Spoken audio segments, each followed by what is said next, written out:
Okay, let's dive straight in. There's this powerful shift happening, maybe quietly, in AI. Think about this. Mustafa Suleyman, head of Microsoft AI, explaining the future. Right. But not, at some big conference or in a fancy journal. He does it with a YouTuber, Matt Wolfe. Yeah, it's definitely surprising. Surprising, exactly. And it makes you wonder, right? Why Matt Wolfe? Why now? And, why should you listening actually care about this one interview? Well, the thing is, it wasn't just some random chat. Our deep dive, looking at this analysis, Power Speaks Softly, suggests this was actually a really significant moment. Okay. Significant how? It seems like a deliberate move.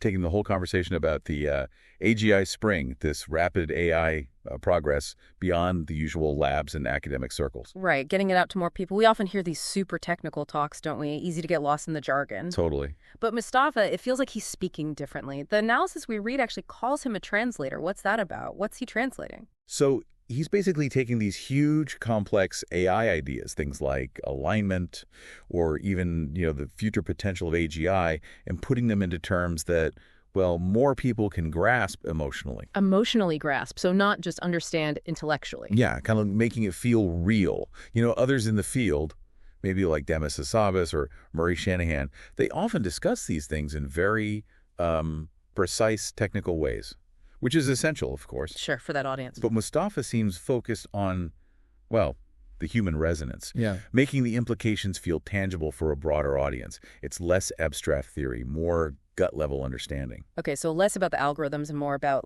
what does this mean for us, for society? Exactly. The analysis points to this interview being a strategic choice, not just informing the experts who already follow this stuff closely, but engaging the wider culture.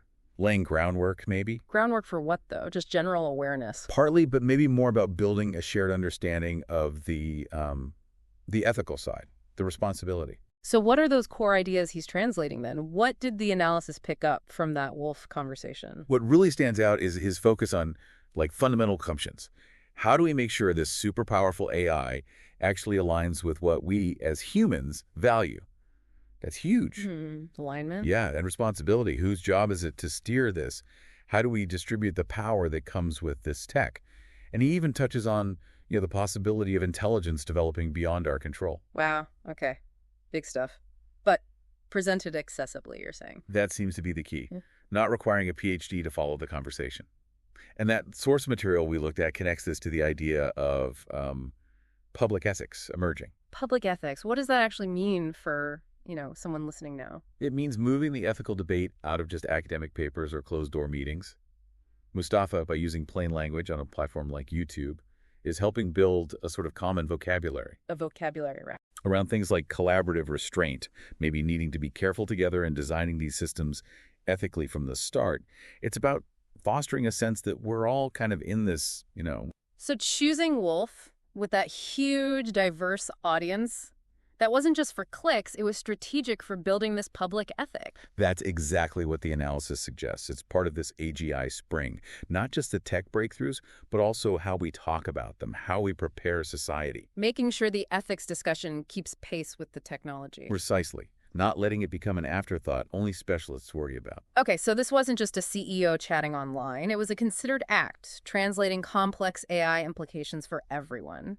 So let's bring it back. Why should you, listening, really pay attention to this? Well, it highlights that AGI isn't just a tech story, right?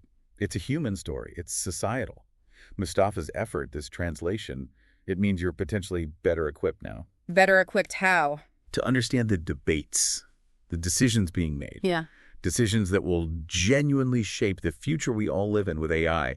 It brings you into the loop, potentially. Right. So as AI gets woven more and more into our lives, which seems inevitable, Yeah. how vital does this kind of clear ethical communication become, for everyone? And thinking about Mustafa's approach, what does it mean to deliberately make these powerful, maybe even scary technologies feel understandable, relatable? That's something worth chewing on, isn't it?